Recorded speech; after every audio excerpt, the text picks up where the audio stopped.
10 tricks questions police ask. Here's what to say instead. Picture this.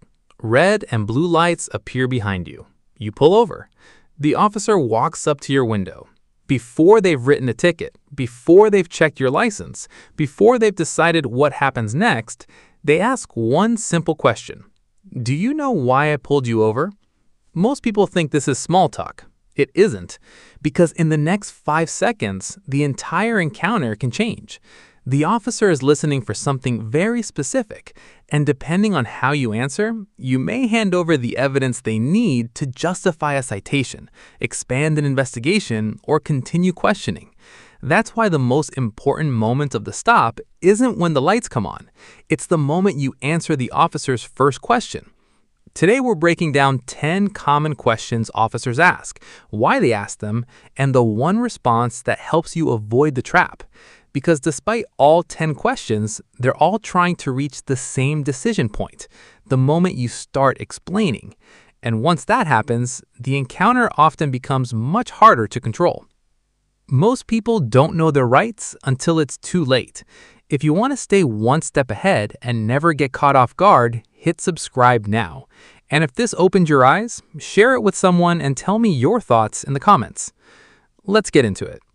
The first question. Do you know why I pulled you over? Most people immediately start guessing. Was I speeding? I might have rolled through that stop sign.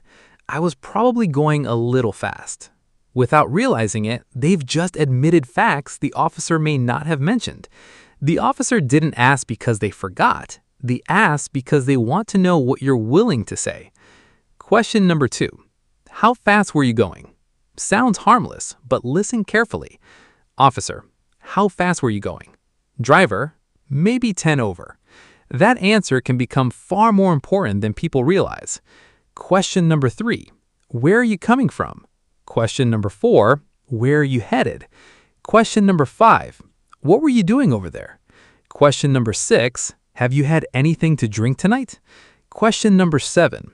Is there anything illegal in the vehicle? Question number 8. Why are you nervous? Question number 9. Can you explain what happened? Question number 10. Mind if I ask you a few more questions? At first glance, these seem like completely different questions, but they're actually serving the same purpose. They're trying to get you talking, because information creates opportunities. The more information provided, the more avenues there are for follow-up questions. And that's where most drivers lose control of the encounter. Not because they were rude, not because they refused to cooperate, but because they started explaining.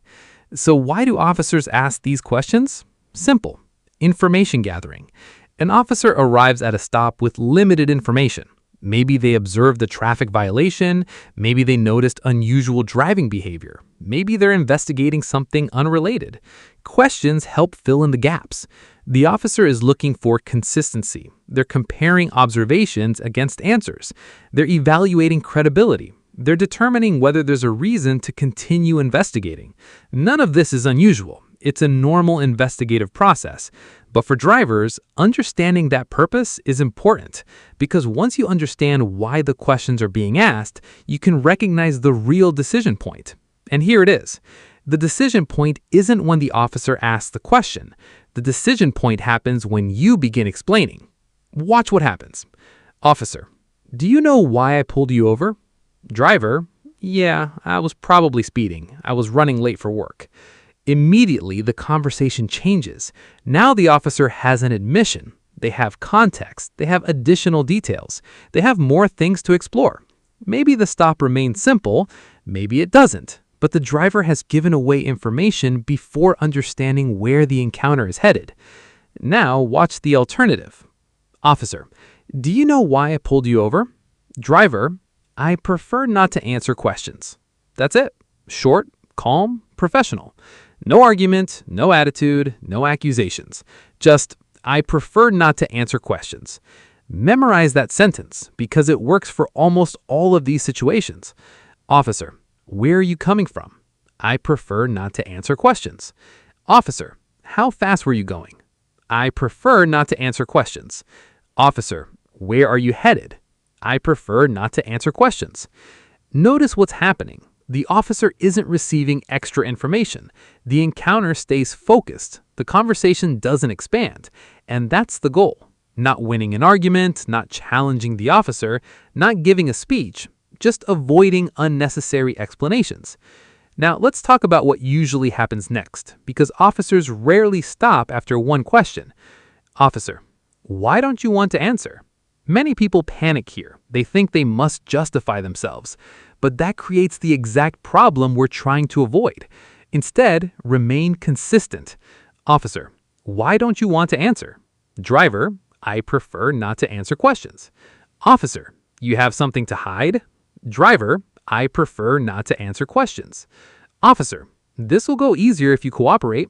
Driver, I prefer not to answer questions. Notice there's no escalation, no debate, no confrontation, just consistency. And consistency matters because once people start making exceptions, they often start volunteering information. The officer asks one more question, then another, and before long, they're explaining things they never intended to discuss. The key is understanding the difference between identifying yourself when required and answering investigative questions. Those are separate issues. Many jurisdictions require drivers to provide license, registration, and proof of insurance during a lawful traffic stop. Providing required identification is not the same as providing answers to every question asked. That's where many people get confused. They think silence means refusing everything. It doesn't. You can provide required documents while still declining investigative questioning. That's why the response is so effective. It's simple, professional, and clear. Now, let's briefly discuss the legal foundation.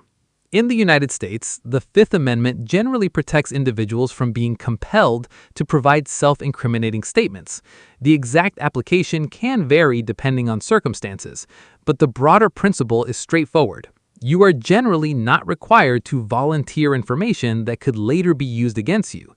The important part isn't becoming a constitutional scholar. The important part is recognizing the practical reality. Words create evidence, and once spoken, they can't be taken back. That's why the decision point matters so much. Not because every question is dangerous, not because every officer is trying to trap someone, but because you don't know which answer might become important later. And that's exactly why experienced defense attorneys often give the same advice. Talk less, listen more. Provide what's legally required. Avoid unnecessary explanations. So let's bring everything together.